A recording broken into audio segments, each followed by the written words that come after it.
Hello everyone. Today we talk about how to fix the app of Canva. We go to settings,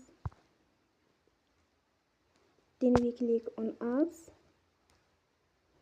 After that we search the app Canva and we click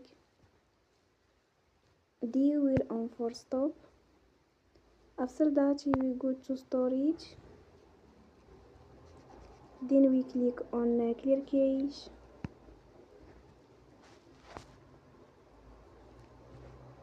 In the end, turn your phone